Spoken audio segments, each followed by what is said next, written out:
Hi friends, Keerthy Suresh heroine గా నటించిన revolver Rita cinema ఈ రోజు రిలీజ్ అయింది. ఈ సినిమా ఎలా ఉందో ఇప్పుడు చూద్దాం. రీటా ఫాస్ట్ ఫుడ్ జాయింట్ లో ఎంప్లాయ్, తల్లితో ఇద్దరు చెల్లెలతో హ్యాపీగా ఉంటుంది. అయితే అనుకోకుండా డ్రాకులా పాండ్యన్ అనే ఒక గ్యాంగ్స్టర్ వాళ్ళ ఇంట్లో చనిపోతాడు. అసలు అతను ఎలా చనిపోయాడు, వాళ్ళ ఇంట్లో ఎలా ఉన్నాడు, అతని కొడుకు అతను వెతుక్కుంటూ వచ్చి ఏం కనుక్కున్నాడు, అతనితో పాటు మరో gangster, sadist police officer, Hyderabad Reddy, వీళ్ళందరూ వచ్చి రీటా ఫ్యామిలీని ఎలా ఇబ్బందులు పెట్టారు, వాటి నుంచి ఆమె ఎలా బయటపడింది అన్నదే కథ.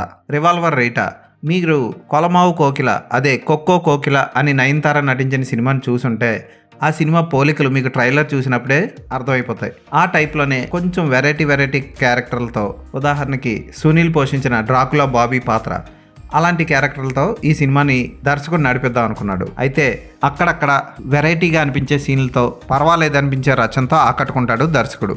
రాధిక, కీర్తి సురేష్ పెర్ఫార్మెన్స్ సినిమాని నడిపిస్తూ ఉంటుంది. ఫస్ట్ హాఫ్ అంతా ఫ్లాష్ బ్యాక్లు, కొత్త క్యారెక్టర్ల ఇంట్రొడక్షన్, వాటి ఫ్లాష్ బ్యాక్లతో సినిమా అంతా అయిపోతుంది. ఇంటర్వెల్ బ్లాక్ ఓకే అనిపిస్తుంది. సెకండ్ హాఫ్లో మొత్తం యాక్షన్ మోడ్లోకి వెళ్ళి